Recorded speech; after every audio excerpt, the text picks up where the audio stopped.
Well, hi there. Welcome to another episode of the Edtech Show. Welcome. If you're watching live, then please do say hello in the chat. It's always good to know who's out there. And please do feed in your comments. We've got a absolutely jam-packed show for you on the Edtech Show this evening. If you're watching back as well, post live, then please do feel free to leave your comments in the comment section down below.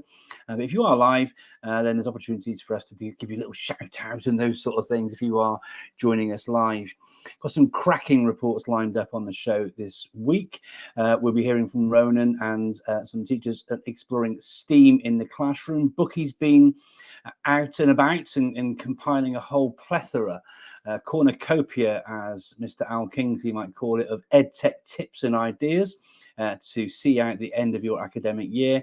And I had the opportunity to get some recordings and some feedback from lots of teachers who have taken that step outside of the classroom to forge a slightly different career, still having lots and lots of impacts on and in education, but working in edtech companies. And I've got to say, it was really, really interesting hearing all of their different insights. And we got people feeding into that conversation from literally all over the world.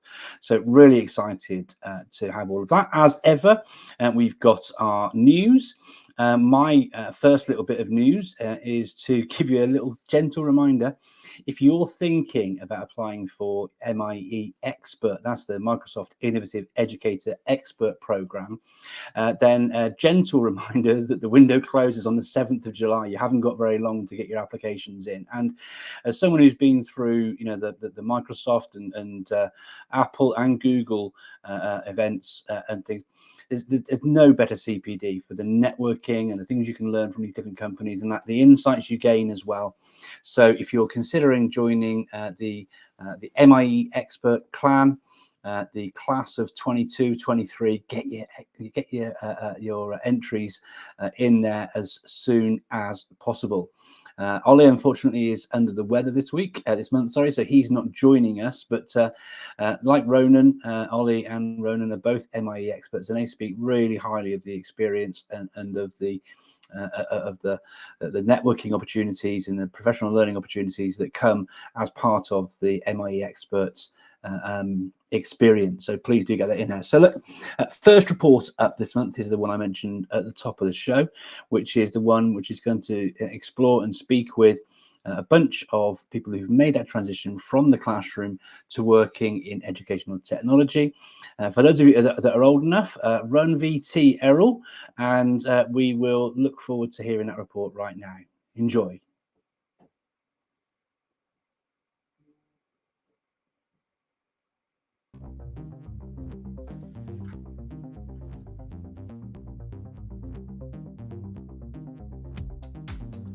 Working in education has never been more difficult and more challenging, and we're seeing lots of teachers leaving the profession. This might be someone it might even be you thinking about leaving the classroom too.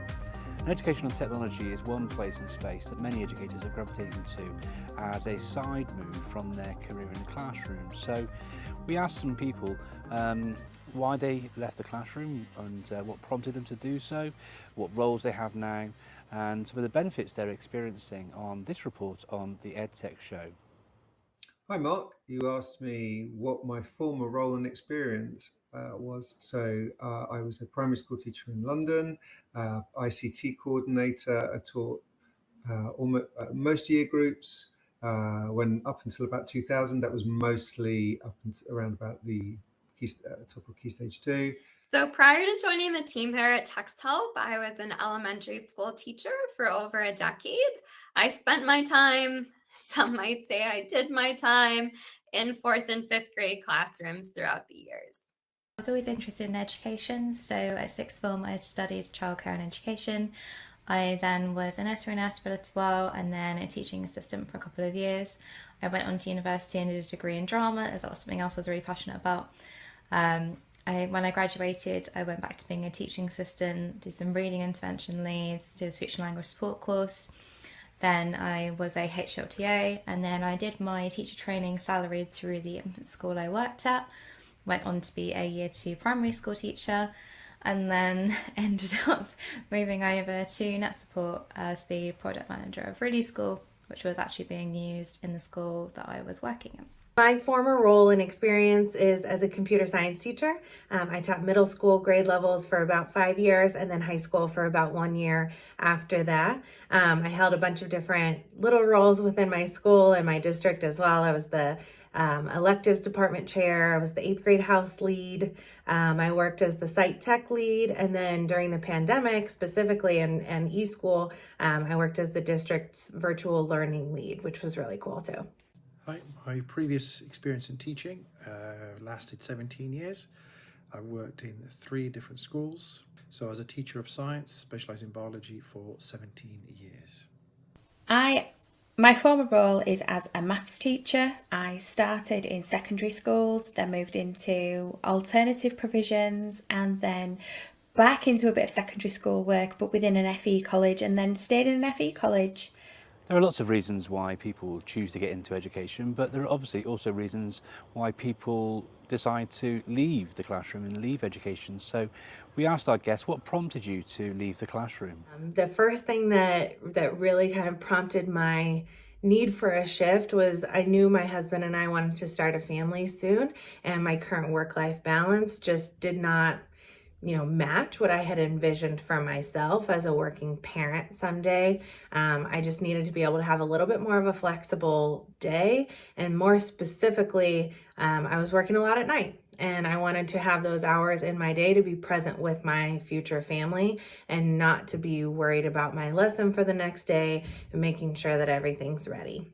In all honesty, there was a very strange advert in the TES asking for somebody who had strong views on technology and education, and I thought it was probably a publisher just fishing for information.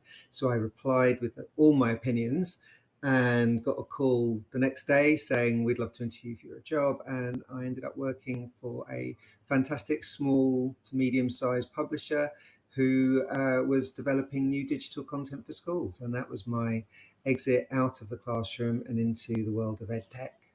As I said before, I was always passionate about education, but I was looking for something outside of the classroom. Honestly, I desired a better work-life balance, and I was thinking about how I wanted this for other teachers. So being able to step into a role where I could actually support educators and help them has actually been really wonderful, and that's worked really well for me. So that kind of was what pushed me to kind of move into the role at Net Support and help teachers by providing tools and solutions for them that can help save time, streamline daily tasks, all those kind of things, so they can spend more time focusing on the bits that really matter to them, the teaching. So there were a lot of issues mounting pre-pandemic that I feel like were really exacerbated during the pandemic. And I knew that I needed a change when my Sunday scaries extended well into Monday through Saturday as well. The roles available to educators within the educational technology space are huge, from marketing to writing resources, creating resources, delivering training, working on software. The choice is absolutely huge. So what role do you have working within educational technology? I am the teaching and learning specialist at TextHelp, and we make accessibility EdTech products. I am looking after a product called Educator, and my job really is to make sure the product suits the needs of the teachers, is appealing to teachers, is easy for teachers to understand, get started with straight away. So a lot of content creation around supporting teachers, a lot of explaining to teachers what the product is, but in teacher speak, and a lot of supporting colleagues in the organisation with how they can engage with teachers using research, ideas, and just basically giving that teacher's eye view over the product and the process. My current job is at Avantis Education in Gloucester, who are an educational tech company who specialise in virtual reality resources for schools. They build their own virtual reality headsets and develop their own content to go with that headset. I'm an educational specialist for the team. My primary role is content writing, so we'll do an audit of curriculums across the globe, and where we find a common ground or most commonly taught topics, we will write briefs for the 3D designers to develop virtual reality scenes, And then whilst they're developing those, we will put student and teacher notes together that go with the virtual reality content. Along with that, we do lots of demos and training for existing customers at schools on how to use the portal so they can give the best experience to the students. What I now do is I work in EdTech and educational publishing on the intersection between creating materials that get used in schools, so the stuff that publishers have always done, and the work that EdTech does to use technology more. So I am often the person who makes sense of the three different communities of real teachers, the techies, and the people, the content producers. And I now have the job title of a senior product manager, but I've held a number of different titles around that. Mostly I think of myself as an EdTech producer. I am lucky enough to work at TextHelp, which is an assistive technology company. You may recognize Read and Write, which is our flagship product, aka the purple puzzle piece. And I am an education account manager. Currently, I work with the states, Indiana and Michigan, to get these tools into their teachers' and students' hands. So basically, it's a sales role, but it is also a supportive role for my regional sales director, territory sales director, do a lot of demos, calls, check-ins. So I work at NetSupport now with three main roles. So I'm the product manager of Really School, which is an app and portal for early years and primary. I'm also the editor of Rise Magazine, which is a free online education magazine that comes out quarterly. And I'm the host of the Primary Importance podcast, which is a podcast covering all kinds of early years and primary topics with different special guests each week. As well as that, I'm also a member of the Global Equality Collective, a Techno-Camps Girls in STEM role model, and a global EdTech author. I work for Fried Technologies Fried Online School. I'm a learning experience designer, so I work with subject matter experts and course authors to build online courses for educator professional development.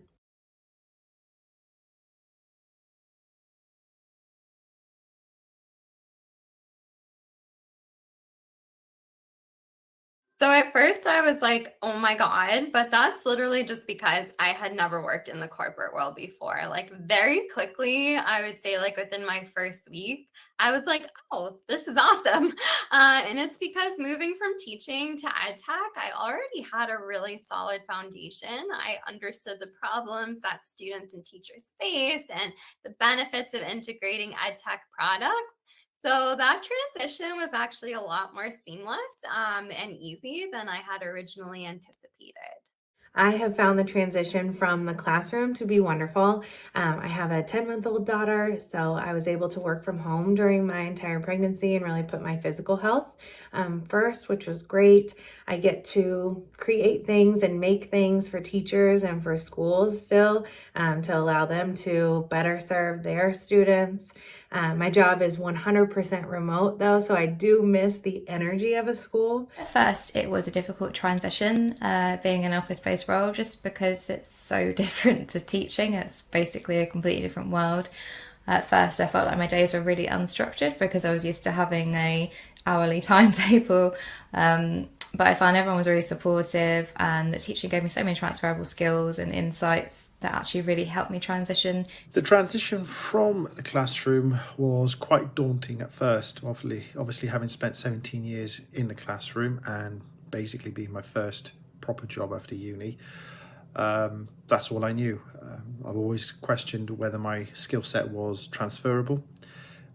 Could I do something else? But also the job itself made you feel like it was never enough. Whilst you're doing the job you're trained to do, so how could I do something elsewhere? But ever since moving, I have no regrets. It took me a few years to get there. I had an opportunity given by a good friend who works for the company already. They took me on board. They've given me all the guidance and advice. I was able to apply my skills appropriately. And whilst there are still moments where I feel, what am I doing here? Am I doing the right, am I doing okay? I've got loads of support suggesting that I am. So the transition has been a lot smoother than I thought it would be, considering my previous, I guess, imposter syndrome could be described it well. But 8 months on, very much enjoying it. I have no regrets, and the transition has been smoother than I thought it would be. We also asked our guests what some of the benefits are that they're experiencing now that they are working in educational technology after having left the classroom.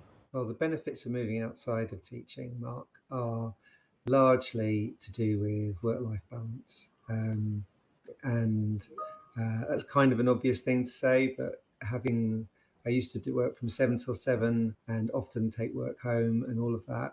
And one of the things I promised to myself that I wouldn't do when I left teaching was work crazy hours, and I would protect my work-life balance. And that's been the main benefit from moving outside of teaching.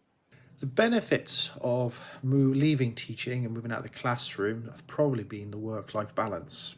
You know, many have asked, don't you miss the holidays? To be honest with you, in 8 months, I've not thought about it twice. I don't miss them. They were never really a perk in the first place. If they were, I was in the wrong job, if that was the reason for it.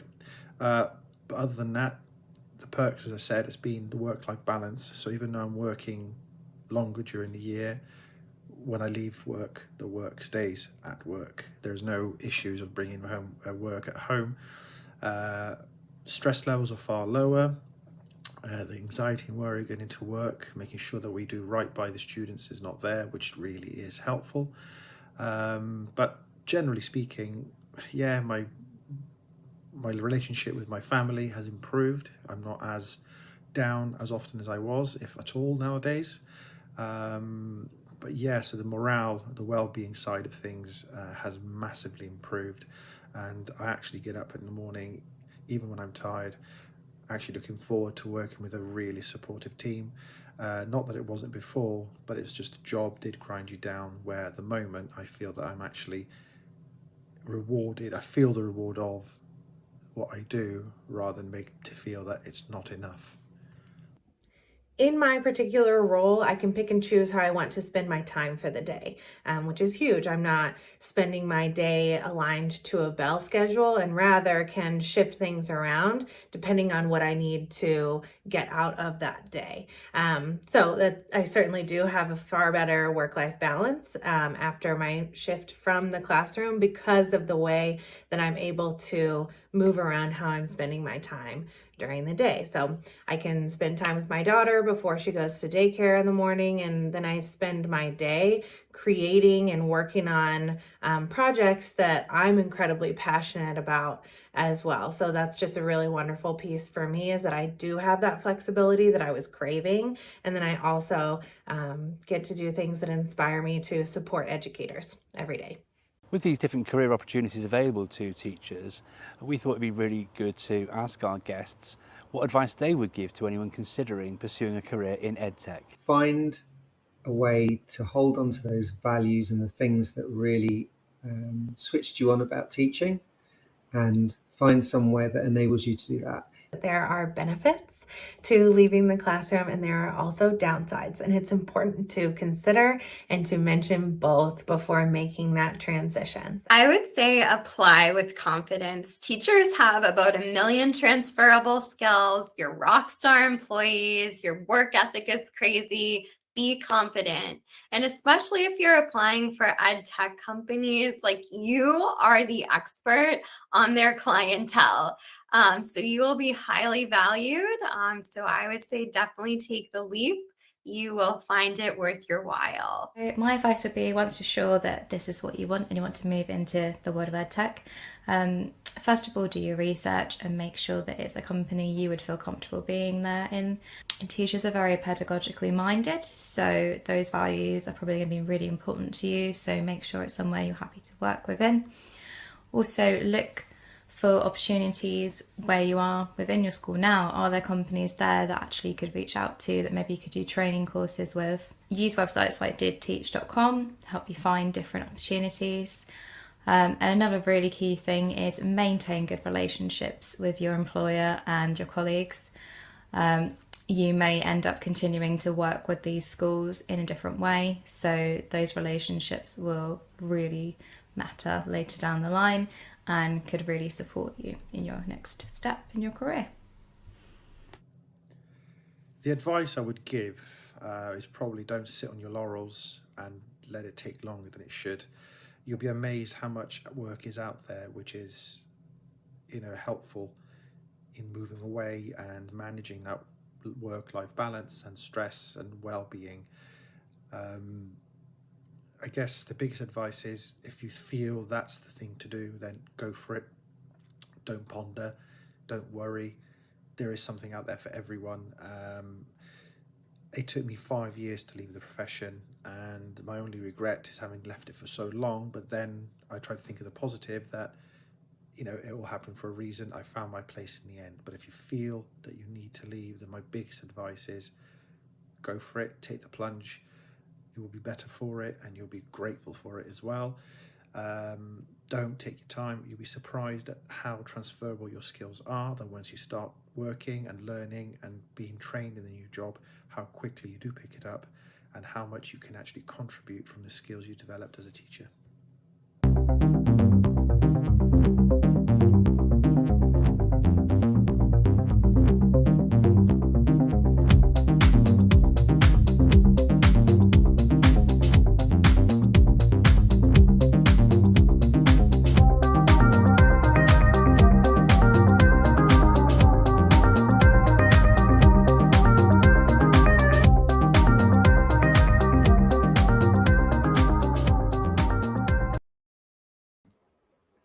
Great report, Mark. I have to say, it's really interesting hearing about the varied routes into the professions they're actually undertaking and the skills that they were able to use and transfer it. But let's see, Mark, I'd like to speak to you and ask you a question, actually, if I may, in relation to this report.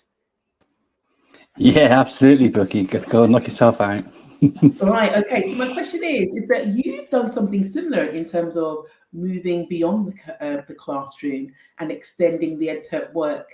How did that come about, and what are you involved with now beyond the Edtech Show? If I answer that question in full, Bucky, frankly, we'll probably take until the end of the Edtech Show, because I'm involved in quite a few things. But I found myself in a really weird position, to be honest, because with the work I've done over the years, when I was a teacher and leader, sharing my blogging, my writing, all those sort of things, it gained me a good following on social media. So that's led me to be involved with edtech companies in a variety of ways, from being asked to write reviews of software and products and things. So I'm really fortunate on occasion that I get to be given cool technology and gadgets. I'll just reach, I mean, this is not a sponsored part of the show, but it's one that's close. This is Dash, which is a programmable robot. I get sent things like this to review, and this is a fantastic bit of kit for the primary classroom for teaching computing. And so I get asked to do those sorts of things a fair amount. I also get asked to support on things like webinars. So we saw Sammy and Michelle there from Text Help, and I think every company and school needs a Michelle. She is so full of energy, and her advice was brilliant as well, because so many teachers suffer from imposter syndrome, like Rocco said. But actually, edtech companies are crying out for people with those skills that we all have. Like she said, our work ethic is amazing. Our knowledge of the marketplace and schools and how they work is superb, second to none. It's fantastic. So you and I, for example, have worked on webinars and other things as experts for companies like Text Help. So there's been that sort of work. And so there's an awful lot of consultancy kind of work. I work currently with a company called i3, which is a Belgian-based company that produces predominantly flat screen panels. You know, super product, really, really intuitive. And the beauty of doing it on a consultative basis is you can pick and choose who you actually want to work with. And there's an awful lot of snake oil out there. And so I personally spend a fair amount of time getting to know a business before I agree to actually work with them, because if I put my name to a company, I think it's really important. Now, I've worked really hard to get to where I am, albeit not necessarily on purpose, but it only takes one bad egg or rotten apple to that you align yourself with to potentially cause you a lot of personal damage in your reputation and those sort of things. But it was that kind of work that led me to have, over the years, a great relationship with Net Support. So I've been involved in lots of different activities with Net Support, from writing guides like the popular digital strategy guide. I've helped work with them curating content for the BET event, lots of different consultative activities. But one of the reasons why I chose to, when the opportunity came up, to work and migrate to work at NetSupport as the head of education, it was about an alignment of values and vision and what the company was trying to do to achieve in the education space. So a good example of that, I mean, I can see it myself, but Mark saying, as somebody who now works at NetSupport and who's got a good relationship with NetSupport, of course I can say nice things about NetSupport, but we use sites like Olli Valo's Education Alliance Finland, which sort of does a really deep dive onto the pedagogical efficacy of different EdTech products. And so a good example of why I think NetSupport's great is our product, Classroom Cloud, had a 94% pedagogical efficacy rating, which is just off the charts, right? So and what's great about the opportunities that I have working with NetSupport is that not only do I get to work with a company where I'm blessed to not only work with Al, who's just an absolute legend, and that cornucopia thing from him before, but I learn loads from him. In my career, there are head teachers that I've worked with that you walk over hot coals for. You know, you do anything for because there's such great leaders. As Rocco alluded to, there are some leaders in schools that leave you somewhat less than happy.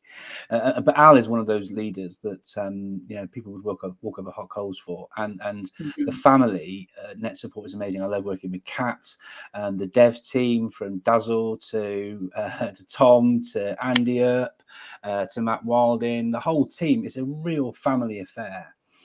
People who work there have a huge tenure, to sort of 20 plus years working there, you know.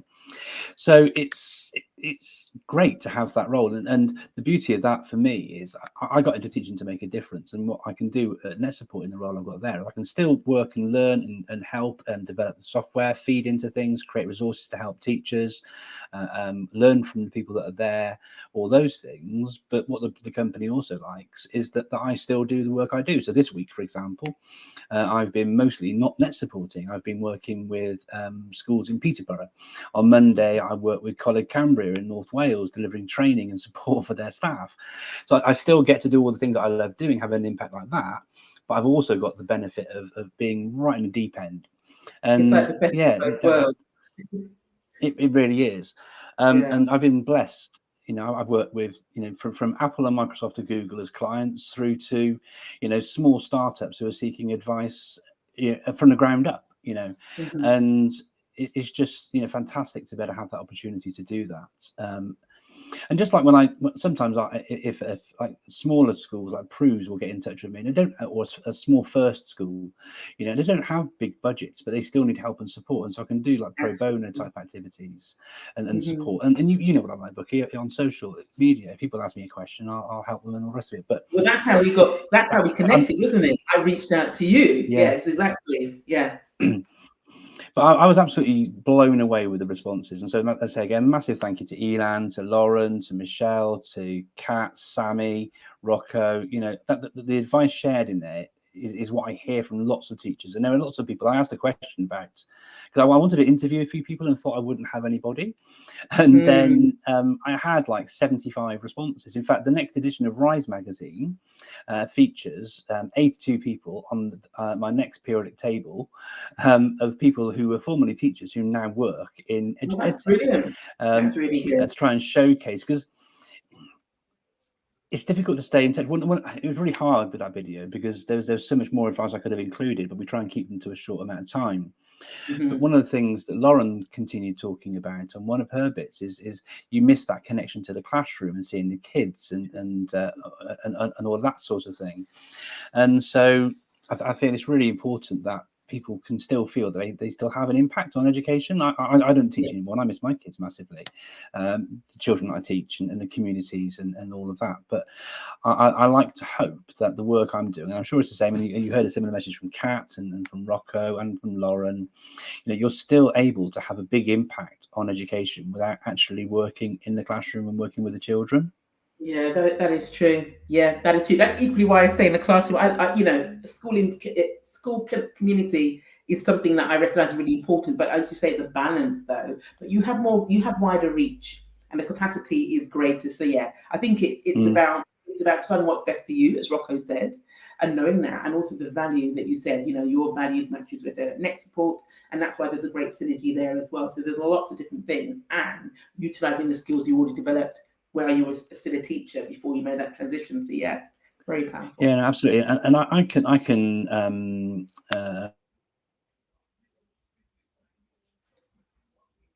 Oh,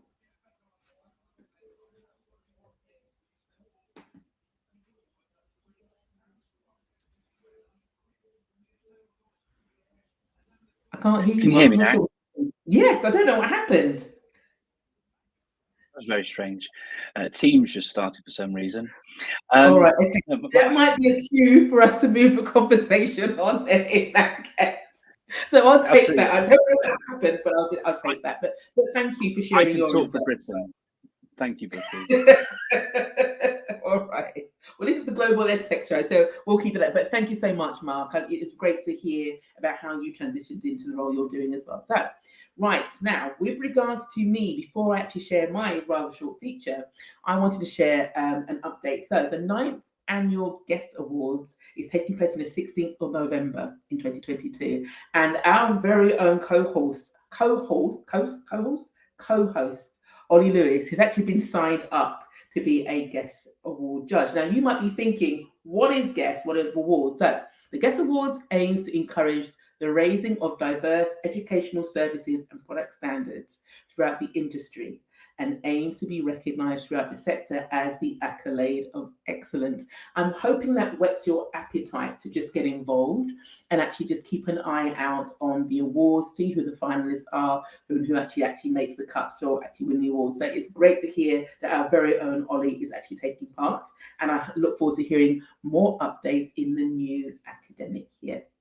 Talking about the new academic year, my particular feature, I got a number of previous guests actually who shared their insights and tips about EdTech tips. So going into the new year, after what we've experienced in the last few years, what EdTech tip will they actually give for educators? And this short feature is a little bit shorter than usual, but nonetheless has got a lot of really great and diverse insights. We'll give you some ideas about some of the things we can focus on in the upcoming academic year. So over to the feature. The year draws to a close after an eventful period of time. We're going to use the opportunity to step back and reflect, and also to look forward. Our guests will highlight some of the tips that they suggest for educators to use in the next academic year as they share their one EdTech tip.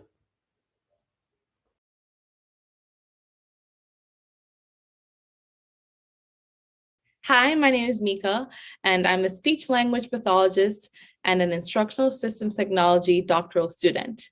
My top EdTech tip for the next academic year is for educators to purposefully align instructional methods with learner goals. For example, if you create a lesson where the goal is for students to apply what they learn, you may want to engage them in role playing, you may have them watch simulations, and you may also have them participate in scenario-based learning activities. Those activities will help strengthen problem-solving skills and also critical decision-making skills. And in the end, students will be better able to connect what they learn in the classroom to real-world situations. Thank you. Hello. I'm here in the Lake District today creating a sensory garden that'll be used hopefully by children and adults to enjoy, to explore, and there will be tech involved because technology is everywhere. It's outside, it's in our classrooms, it's in our lives. So my top tip is don't be limited in your view and your vision of how technology can create access to learning and to the world for children. Especially don't be limited by into thinking that it's cheating for children with additional needs to use speech to text, text to speech, for example, if they're dyslexic. It's the same as you being asked to do your washing on a Monday without the washing machine and having to do it all by hand, the way my grandmother used to have to do it. Technology's there It's not cheating, it makes our life better. For my children and the children I care about the most, it's essential for their access to learning to show what they can do.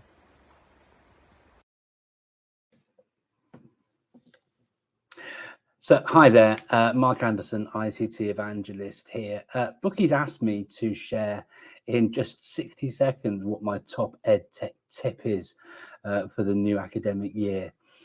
And I would suggest that that we all know there's no silver bullet, right? There's no one big thing that's going to make everything different. And so I'm not going to share the latest thing from Microsoft or Apple or Google or the best app for your iPad or anything else. The best app in any classroom isn't an app. The best thing in any classroom is you, the teacher. So my top EdTech tip isn't an EdTech tip really at all. It's about you. Go out there. Go on Twitter, learn new things, step outside your comfort zone, be bold, be brave, try new things. Keep it about teaching and learning. Think, linking it into that TPAC model and SAMR and knowing what it is that actually can have an impact. You'll have great pedagogical knowledge. You'll have great content knowledge, and hopefully over time you'll have been developing great technological knowledge. So, what I'd say to you is, think about what the needs are for your classes, for your children that you're working with, and then find that technology that can really support you in the work you're doing in helping them, maybe reduce your workload, make life easier, those sorts of things, or maybe explore, what cognitive science is teaching us and what technologies there are to support your thinking that can actually then help what it is that you're trying to achieve with your young people in your classroom. So focus on you. Try things that you feel you can achieve, but don't be afraid. Be bold, step outside your comfort zone, and don't be afraid to try something new, because that's how we learn, isn't it? Hope you have a great summer. Thanks for this opportunity to share, Bookie, and see you on the next episode of the EdTech Show. My EdTech tip is for those of you who want to ditch exercise books, paper to be stuck in the exercise books, textbooks, and want to go completely digital, then do it. We embraced Microsoft Teams and Class Notebook in my faculty. We have over 5 subjects, Key Stage 3 subjects and Key Stage 4 subjects. We uploaded our textbooks so that they were accessed on the PC, and also all the formative assessments, all the summative assessments, all the teaching and learning, the work that the students gave back to us was completely within the Microsoft Teams platform. It has saved us time as staff in terms of our teacher workload. The students have learned some really impressive IT skills that they can take through with them into other subjects and into the workplace. And also we have found that the kind of things that we can do using the features within the Microsoft Teams platform have enabled us just to work very creatively and quite efficiently. So my tip for senior leadership is to facilitate time for teachers to be able to have some self-directed CPD to enable digital literacy development. If you are a school who is using Google tools, allow your teachers to get onto the Google Certified Educator program or learn some specific Google tools, or for Microsoft, the MIE program, or if you're using Adobe tools, the Adobe Education Exchange, or whatever specific tools that you're using for tech, so they become confident and competent in using that technology. My top tip for educators is to get yourself onto express.adobe.com, because the Express tools are free for education institutions and they are so powerful. So this is beyond just making images and remixing images. Some really handy tools when you're preparing resources for lessons. You may have a PDF, part of it you don't want your children to use. You can upload it to Express and you can actually take out that part. You can change things around. You can edit the text. It's absolutely amazing and it's free. Jump on express.adobe.com and enjoy. My top tip for educators and leaders is to try School IP. This will allow all of those different documentation, such as your SEF, your department development plan, your school improvement plan, all under one roof. It even allows you to monitor your performance management by mapping to the department development plan, your CEF and school improvement plan as well, allowing you to do strategic implementation instead of operational. Good luck. Thank you. 2 tips from me. Number 1, believe in yourself. I was amazed over lockdown at the number of teachers who before lockdown said they couldn't use EdTech tools, had very little self-esteem, and all of a sudden they were creating pre-recorded videos and live streaming lessons. So believe in yourself, and also don't forget to keep the spirit of collaboration and sharing going. It'd be a real shame if all those teachers who made so much progress retreat into their shells. I think we've got to keep embracing the community. Second tip, don't think you need to spend lots of money to have success with EdTech. Start with the hardware you already own. If you're a Microsoft school or a school that uses Microsoft devices, use tools like OneNote. If you're an iPad school, use tools like the camera and Keynote and make QR codes. And if you use Chromebooks, use the wonderful tools that come from Google. And if all else fails, switch it off and on.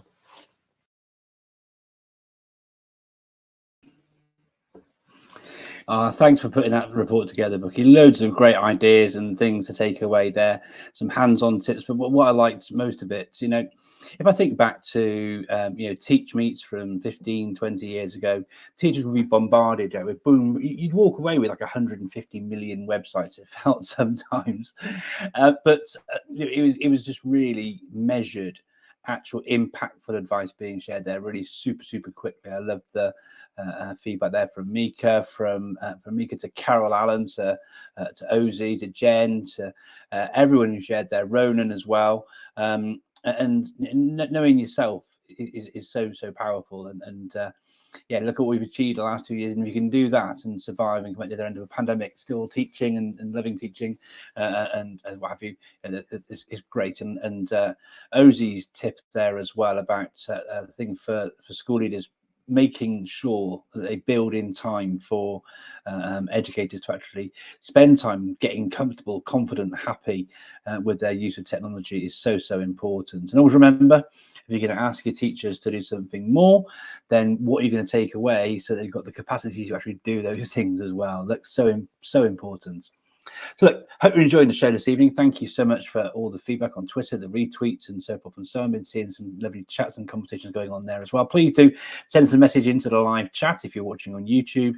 But again, if you're watching post-show, get in there in the comments and don't forget to hit that subscribe button.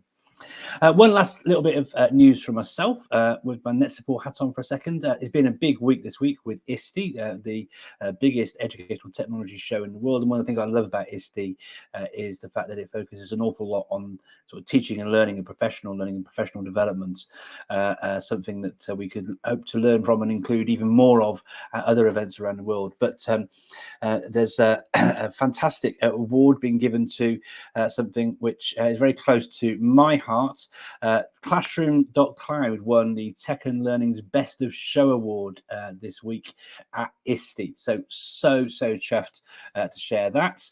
And I won't turn it into a long advert, but if you like the sound of that, then please do check out the website and how I can help with teaching and learning with technology. So look, the final report today comes from Ronan, looking at STEAM in the classroom.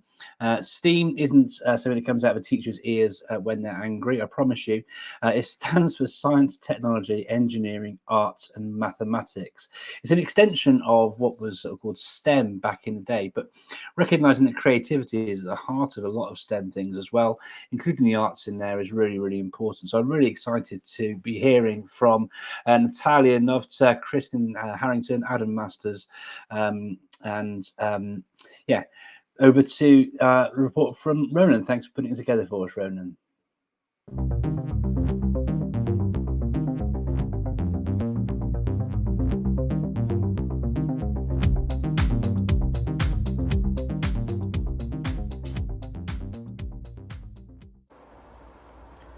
To me, one of the biggest advantages of including STEM and STEAM in the classroom is that it teaches students that not every question has one answer. Things are open-ended. There's many different types of solutions to problems or questions. There are times where we make lots of mistakes.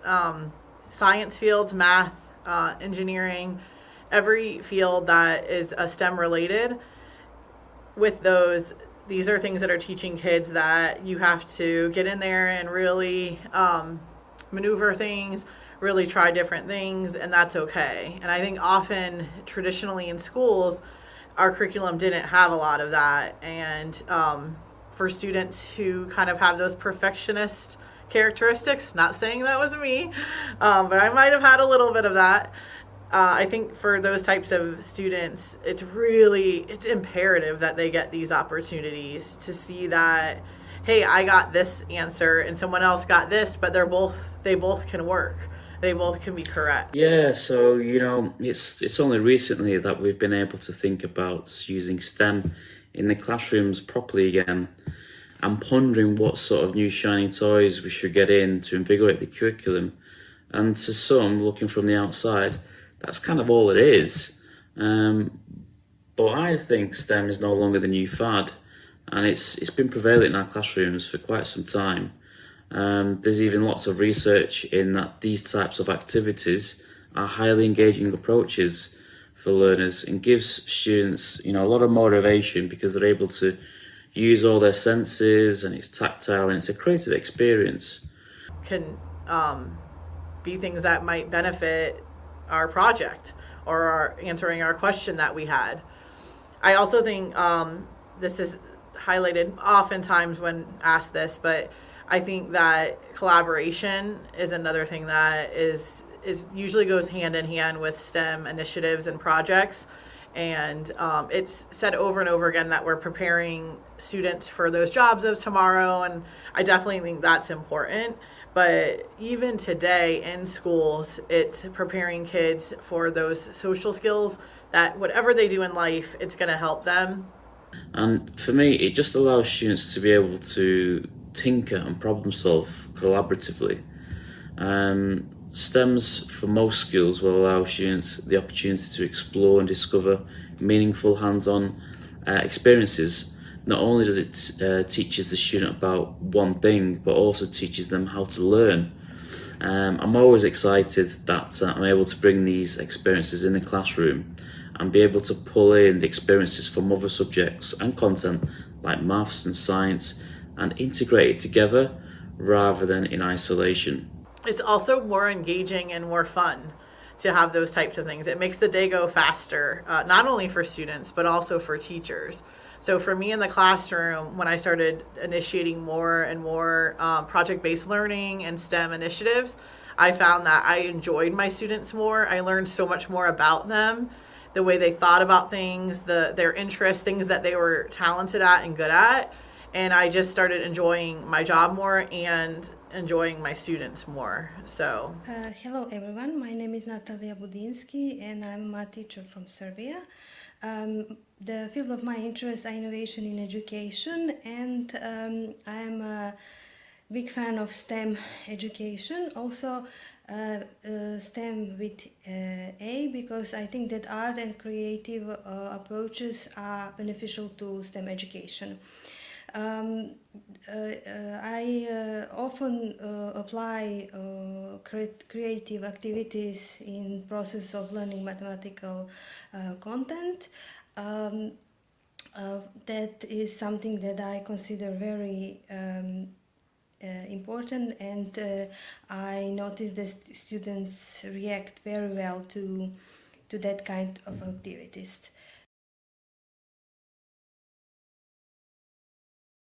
See here that this is a Think link, but everything on this page, which you can find on my Twitter profile, is you can click on them to see all the various projects that I've been able to do. And from here, I've been able to use STEM kits from early years all the way up to primary, secondary, and even IB. And as you can see, some of the competitions there in my classroom, my virtual classroom. Yeah, but some of the key tech is you've got EV3s, you've got Raspberry Pis, and then on the window you have what's called the Spark Fun Inventor kits. I'm going to talk about these the most because, to be honest, they're kind of my favourites. And what I find is that you can use this for consolidating student knowledge. You kind of reinforcing the input, process and outputs, not only from the programming level, but also by using the computer hardware and software. So students are able to tinker with different types of programs. It comes with like an instruction manual of 12 projects that the students can just get on with. I do paired programming, and it works really well. The more sophisticated games like Simon Says just gets the students like working with crocodile clips, putting together lights, buzzers, motors. They're getting really engaged. And what I find is it works well for girls as well, because you can start seeing that some of the girls start tailing off towards the end of Key Stage 3. But with these STEM kits, they do like to collaborate and work together on it, which is great. So getting started is a very rewarding experience for learners. If in doubt, always try and be honest with your learners and just say to them that this is the first time you're using this kit. They should be very privileged, to have this opportunity. It's all brand new. They're the first to take it out of the box. Just work on that excitement of having the kits. And the expectation is that, everyone's going to fail. We're not going to get it perfect first time. And that's okay. The STEM initiatives I found to be most successful throughout my career have been ones that had a good balance between giving students opportunities to explore all the different tools that they could use and the projects that they're engaging in, as well as that had a really strong tie to curriculum and also having a lot of teacher guidance. So I think it's important to have both. So one example I've seen recently in an elementary STEM classroom is that they have opportunities for students to rotate through different stations and basically just really explore and then take notes. And then the students would come back and share out periodically throughout that class period what they found and noticed, so that other students can take notes. I really like that. I think that giving students that time to explore, one, it just naturally familiarizes them with those tools and products, but also it makes them less likely to play and explore when it is time to get to work. So I really recommend that. I think it's a good tip to start with, and then maybe even during projects as well. But I also think that students need to see that those STEM initiatives are not just playtime and for fun, that it really is tied to learning. And I think having ways that students see that it's tied to the standards and tied to the concepts that they're learning about in school is really important. One thing that I always do with any project, STEM or otherwise, is kick off a unit with the students knowing what the project or driving question is going to be. So as they're learning, they have more of a need to know. They'll periodically ask me to pause videos so they can take better notes, because they know in the end that they're going to need that information for a bigger purpose than just a test grade. So those are my biggest tips. One is a balance between exploring and content, and then also letting students know right off the bat what's going to be expected of them and what they need to know. So as they're learning those concepts, they're more likely to pay attention. Many times it's very hard to work with students who are not motivated, and creative activities make my students motivated. So we have tried to many ways of learning mathematics through creative activities, such as learning math through writing poetry. Also, I'm a great fan of technology, so I like to combine creative activities and mathematical content. For example, 3D printing is very good way to introduce students with technology, with modeling, with through creative activities. Also, math is a foundation of that process. So one of my favorite idea is 3D printed jewelry inspired by mathematics. My students even won a prize award on entrepreneurship competition with that idea. I have many examples from basic like symmetry, which is very obvious way to creatively explain a mathematical concept, through some very complicated and complicated in a sense that no one could believe that maybe can be connected, such as dance and math. That is also one very good way to explore mathematical content. So starting out, start small. I would focus on a small cohort, maybe try and focus on an individual concept, or try and execute that as an activity. Or if you're feeling more confident, then work out how to cover the whole lesson. The next thing is most of the STEM kits available have lots of free resources come bundled with them. So definitely check out the website, make sure that there's the resources there that you could possibly adapt or use. Before they get used, is there any training available that you could go on?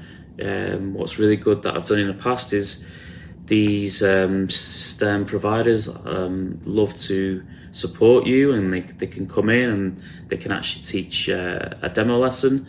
So not only does that give you an insight into how the kits work, but you can also see the engagement levels from your learners. Try and reach out. Twitter's fantastic PLN, so there should be some local educators out there who are keen to learn more. Seek out and see if you can collaborate. Or maybe we're at a point now where you can observe, each other and visit their schools. Last but not least is I would definitely encourage you to do some homework in researching the equipment, trying to get a trial or test run of the product before actually purchasing a big outlay in a whole class set, because you want to make sure that your school network is compatible with any kit that needs to work on the Wi-Fi, and if your students' devices are compatible as well. I would recommend teachers to try to change their way of teaching, that to not be afraid to explore and to experiment. Also, I would recommend to teachers to listen to their students, because there's so much that they know and that can also be included in teaching and in the classroom. In the mean of students' knowledge, I consider technology, social media, which also can be a great tool to explore various mathematical and scientific content. Thank you. But what's most important is, provide the scaffolding, provide that facilitation that, if things don't go to plan, that you've got some easier activities such as cheat sheets available side by side as the students work through them. And you could have also some crafting material for those who are not so inclined to use the programming aspects, that they can sort of be engaged in other roles within the team.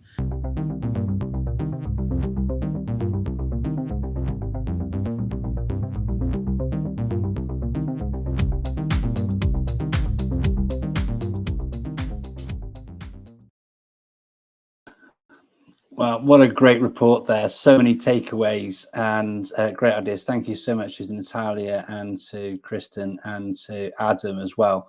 And great resources and things to sort of tap into as well. So there we have it. That's the end of this month's EdTech show. Before we go, though, Ronan's news. As we've mentioned the word ISTE a few times this episode. If you have missed anything at ISTE, then check out the URL down the bottom, conference.iste.org/2022, and you can catch up on all your ISTE news from there. And of course, don't forget to check out the hashtag ISTE Live. You may, if you've been looking on the hashtag, see that there's about 50 different hashtags for ISTE, ISTE Live 22, ISTE 22, ISTE 2022, all sorts. But the official ISTE hashtag is hashtag ISTE Live.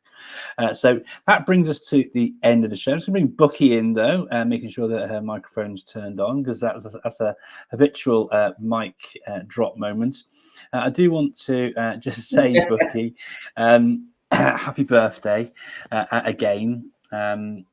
I think, you know, behind the scenes, for those of you who are watching live and watching back afterwards, Ollie is really poorly, but he's behind the scenes pressing buttons and making sure everything's working tonight. Massive thank you to you. Huge thanks to Bucky and to Ronan for putting those great reports together. Thank you to all of our contributors. We'd be another hour thanking everybody, so I won't thank everybody individually, but thank you to all of you who've contributed. Bucky, when are we back for our next episode? We are back on Thursday, the 25th of August, 2022, just in time for a new academic year. So have a bit of a break, but yeah, ready to go for season 2 of the EdTech Show. Absolutely. So listen, you deserve it. Hope you have an absolutely fantastic summer break. Put your feet up, come back and fully recharged. It's so important to take some time. And if you are checking out Twitter, why don't you check out Bucky? Because tell you what, Bucky shares some great well-being and activities to take her mind off if you're looking for some extra things. And a little heads up, actually. If you're looking for ideas to share with your community, you may have seen in recent years, I share every summer with my Netsport hat on again, 50 things to do this summer. And that's coming out in the next week or so. So keep your eye on my socials for the 50 things to do this summer document, 50 new ideas that are free or very cheap for you to engage in with your families. And please feel free to share that document with your families and your school communities as well. But for us, that's the end of our show for this month. Don't forget to join us again on the 25th of August. And as always, please do hit that subscribe button and give some feedback and let us know both what you think of the show and that sort of thing. And if you've got any features you'd like for us to dig a bit deeper into, some reports you'd like us to do, and some things to explore, please do reach out and let us know. We're always keen to get ideas. But from me and Bucky, have a great summer. Thank you very much indeed. Take care, everybody. Thanks, everyone. Bye-bye. Cheers, Bucky. Bye.